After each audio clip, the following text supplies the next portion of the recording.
Hello Physical Fiends, it is Jordan here with another worth purchase where I play a game for a short amount of time to see if I would buy it myself. Today I'm taking a look at Chronicles of the Wolf. This is releasing digitally on June 19th, but this is Physical Paradise and I only care about physical releases, and this does have a physical release on Nintendo Switch and PlayStation 5.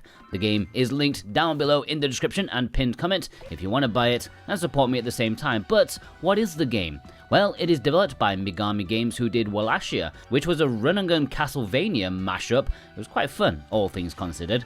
Chronicles of the Wolf is a game that's a bit more like a standard Castlevania, but it's also its own thing, because it is a smidge of Classicvania and a smidge of Igavania. In fact, it's more like Simon's Quest. So there's some derivative story going on, but essentially, go out there, kill monsters. It's non-linear in a sense, like there's no defined stages as you can go as you please left or right, but progress is deceptively linear as far as I've played so far. In my time there's been zero openness in my approach to get further in the game. Like there are different forks in the road to take, but there's usually only one way allowed, or you need to go down one to get something, then come back to allow you to go through the other. So it is linear without feeling like it, which I do appreciate. It's a decent enough design. There are RPG elements, you level up, and there's equipment to find or buy. There are NPCs to talk to, so it's certainly not an overly simple game. They've tried to add some layers, and it definitely adds production to the game. I think without them it would feel rather hollow.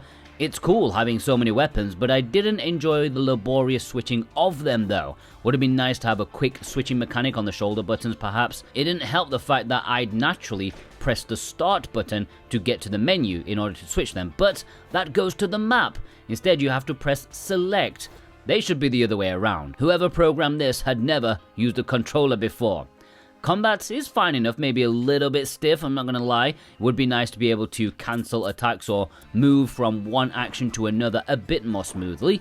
I found myself getting caught out quite a bit by my character's limitations, but that's all part of the learning process, learning what you can and can't do. It's not an easy game. I found myself really wishing I had more health at times, and some enemy placement can feel a little bit sadistic, especially if you don't have the right sub-weapon equipped. It feels like you're going to take damage.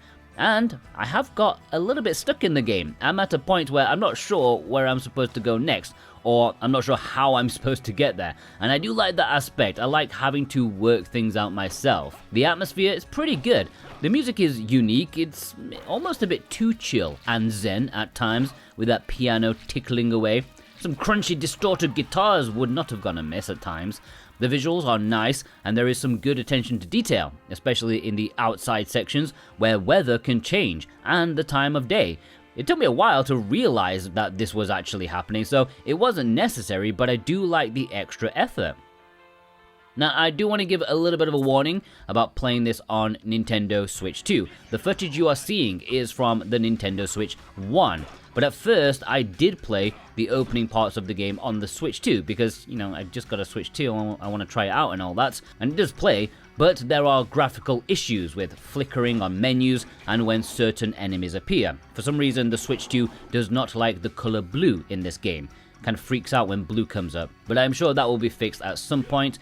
On the Switch 1, which is what you're seeing here, plays perfectly. And if you do want it, remember you can buy the physical release with the links down below in the description and pinned comment on either Switch or PS5, and any purchase made helps support me and this channel in the best way possible, and I do thank you greatly. Would I buy this myself?